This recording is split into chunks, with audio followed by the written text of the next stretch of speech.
여러분 안녕하십니까? 김군의 마음 TV 김원장입니다. 이번 시간에는 야곱이 에서에게 이제 심부름꾼을 보내서 이제 자신이 이제 형님을 만날 의향이 있다, 그런 이 얘기를 전합니다. 성경에는 이렇게 기록되어 있습니다. 야곱은 에돔벌 세일 땅에 사는 형 에서에게 심부름꾼을 보내면서 너희는 나의 형님 에서에게 가서 이렇게 전해라. 주인의 종 야곱이 이렇게 아뢰입니다. 저는 그동안 라반에게 몸붙여 살며 최근까지도 거기 머물러 있었습니다. 저에게는 소와 나귀, 양떼와 염소떼, 남종과 여종이 있습니다. 형님께 이렇게 전해드립니다. 형님께서 저를 너그럽게 보아주십시오. 이렇게 이제 심부름꾼을 보냈어요. 어떻게 보면 앰버서더죠. 특사를 보낸 겁니다. 우리가 야곱이 에서를 만나는 장면은 깊은 영적인 의미가 숨어 있습니다. 제가 초기에 그 에서와 야곱의 그 상징적 의미가 내 마음의 세계의 욕구와 니드와 지식이라. 욕구가 먼저 마음에 뭘 하고 싶다, 갖고 싶다, 뭘 취하고 싶다, 이런 마음이 생기죠. 욕구입니다. 그러나 지식이 생각을 하죠. 저건 되는데 안 되는데 하는 그 선택 기능을 합니다. 근데 이것이 이제 그것으로 있으면 마치 짐승 단계에 머물지만, 이게 이제 시간이 지나고 연단을 거치고 훈련 과정을 거치고 점점 선하게 되어지고 진리로 배워가면서 둘이 서로 헤어져 있다가 이제 다시 만나는 장면입니다. 야곱과 에서의 만나는 장면. 이것은 진리와 선의 만남입니다. 진리와 선의 만남입니다. 대단한 얘기입니다. 대단한 얘기입니다. 진리는 반드시 선을 만나야 됩니다. 진리가 선하지 않으면 그건 진리가 아닙니다. 그거는 추론에 불과합니다. 진리라고 하는 것은 반드시 그것이 올바른 진리라고 한다고 하면 선의 열매를 맺어야 되는 거죠. 열매를 맺어야 되는 겁니다. 그래서 주님께서 무화과나무를 보시고 열매 없는 무화과나무를 보시고 저주하신 것은 반드시 진리의 세계는 선의 열매를 거두어야 된다, 그런 뜻을 내포하고 있는 것이죠. 야곱이 이제 형에게 편지 보내기를 뭐라고 하는가 하면 주인의 종 야곱 그럽니다. 주인의 종 야곱. 그러니까 형님을 주인이라고 그러는 거죠. 높였어요. 에서가 더 높은 자리에 있다 이거예요. 자기는 에서의 종이라 이거죠. 높은 차원이라 이것을 인정하는 겁니다. 그리고 자기에게는 소와 나귀와 양떼와 염소와 남종과 여종이 있다.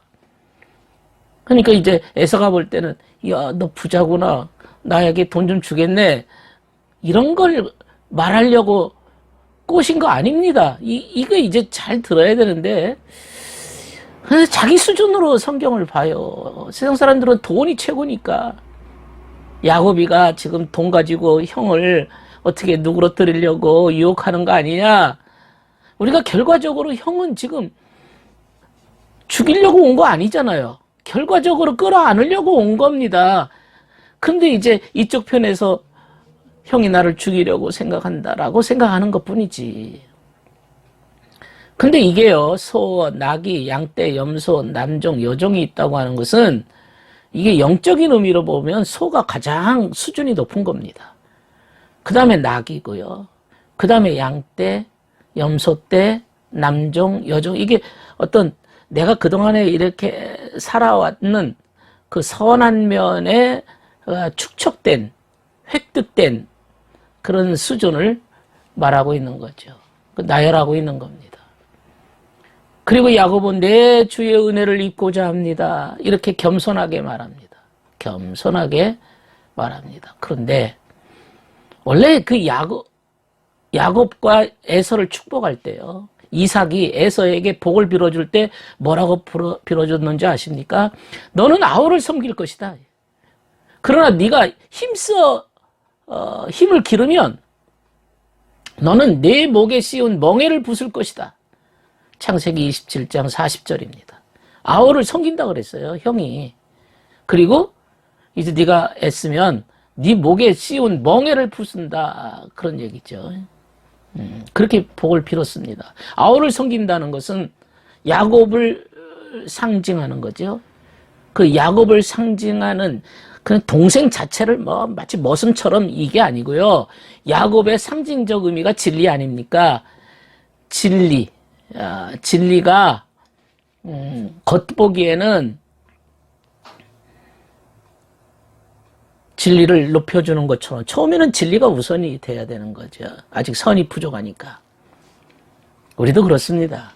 내가 선한 사람인지 악한 사람인지 잘 몰라요. 그러나 진리대로 사는 거죠. 처음에는 그래요. 겉보기에는 마치 선한 면이 진리를 섬기는 것처럼 보입니다. 그러나 힘을 길렀어요. 지배권을 가지게 되면 이제 선이 앞장서는 거예요. 그러니까 에서와 야곱이 만나가지고요. 그 다음에는 에서가 앞장서는 거거든요. 처음에는 야곱이 앞장섰잖아요. 그냥 하란으로 그냥 도피해버렸잖아요. 그 지배권을 갖게 되면 선이 앞장서고 목에 씌운 멍에를 부숴버린다. 목에 씌운 멍에를 부숴버린다. 결국에는 선이 앞장선다는 얘기죠. 예. 그래서 심부름꾼들이요, 에서에게 갔다가 야곱에게 돌아와서 말합니다. 에서 어른께 다녀왔습니다. 그분은 부하 400명을 거느리고 주인님을 치려고 이리로 오고 있습니다. 보고를 했어요. 근데 사실 우리가 결국을 보면 동생 치려고 온 거 아니잖아요. 아닌 것을 이제 그 겉모습만 보고 주인님을 치려고 오고 있다. 그런 거죠. 그러나 우리가 영적인 면에서 보면 에서라고 하는 선의 상태가 이 진리의 상태에게 흘러 들어오고 있다는 것을 우리에게 말씀하고 있다는 것을 알아야 됩니다.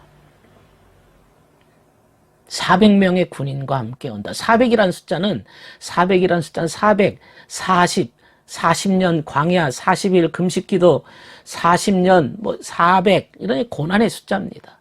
이 고난을 통해서 이 에서도 사실은 많은 고난을 통해서 변화가 있었겠죠. 그래서 가장 그 진리를 향해 달려가고 있습니다. 선도 진리가 필요한 거죠. 선의 입장에서 보면 진리가 필요한 겁니다. 그저 인간적인 동정심에 그 형제 우애의 그 우정이나 애정이나 동정심이나 이런 차원으로 보면 성경 재미없습니다. 야곱이 이제 그 말 듣고 혼란스러워졌어요. 놀라 자빠질 지경이죠. 혼란스러워가지고는 두 패로 나눕니다. 한 패가 지면 한 패라도 피해야 되겠다. 이런 속셈에서 두렵고 혼란스러웠다. 이런 말이 나와요. 상태가 위급한 거죠. 상태가 아주 어떻게 하면 좋을까? 혼란스러운 상태입니다. 이 혼란스러움이라는 것은 새로운 진전이 있는 거예요. 이 갈등, 혼란, 어떻게 보면 마음속에 여러 가지 그 혼란을 통해서 새 집이 지어지는 거거든요. 이 말은 다시 말하면 에서를 맞이할 준비를 갖게 되는 거죠. 에서를 맞이할 준비가 되는 거예요. 그래서 두 패로 나눴다는 말은 그 에서를 맞이하기 위한 배열 상태가 잘 됐다. 근데 여기서 이제 중요한 게 나옵니다. 야곱이 기도를 드립니다. 조부 아브라함을 살펴주신 하나님 아버지, 이삭을 보살펴주신 하나님, 고향 친족에게 돌아가면 은혜를 베푸시겠다고 저에게 약속하신 하나님, 주님께서 주의 종에게 베푸신 이 모든 은총과 온갖 진실, 이 종은 감히 받을 자격이 없습니다. 제가 이 요단을 건널 때 가진 것이라고는 지팡이 하나뿐이었습니다마는 이제 저는 두 무리를 이루었습니다. 부디 제 형의 손에서, 에서의 손에서 저를 건져주십시오. 형이 와서 저를 치고 아내와 자식들까지 죽일까 두렵습니다. 주님께서 말씀하시기를 내가 반드시 너에게 은혜를 베풀어서 너의 씨가 바다의 모래처럼 셀 수 없이 많아지겠다 하겠다 하시지 않으셨습니까? 창세기 32장 9절에서 12절 말씀이에요. 놀라운 기도입니다. 여러분, 진리의 상태가 지금 이제 진리로 바르게 살았어요. 예? 진리가 이제 바랐는데 저쪽에 이제 에서가 변화가 되지 않았어. 예를 들면 악한 자가 막 달려와요. 그러면 나를 죽이죠. 악이라는 놈들이, 마귀라는 놈들 아닙니까? 이 악마와 사탄의 세력은 이 진리를 어떻게든지 멸절시키려고 하지 않겠어요? 그러나 진리가 이제 여기서는 살 수 있는 것은 저 에서라고 하는 악이 아니라 에서라는 선의 상태가 오면 나는 사는 거죠. 형님의 얼굴을 보니 하나님의 얼굴을 보는 것 같다고 그렇게 감격스러워하는 거죠. 진리는 누구를 만나야 됩니까? 선입니다.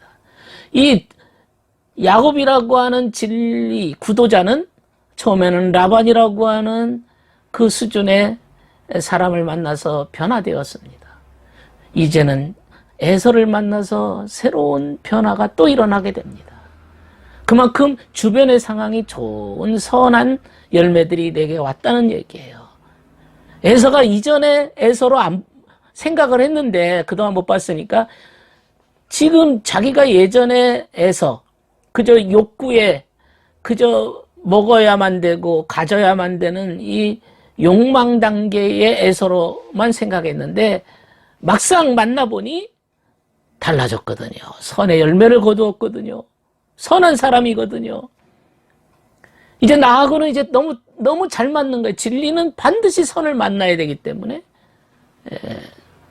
서로 얼싸안을 수 있는 수준이 된 겁니다. 이게 영적인 진리입니다. 우리의 삶에서 선의 열매가 반드시 있어야 됩니다. 이게 에서 만남입니다. 다음 시간에는 에서가 야곱이 어떻게 또 이제 진리의 세계로 나가는가를 생각해 보도록 하겠습니다. 들어주셔서 감사합니다.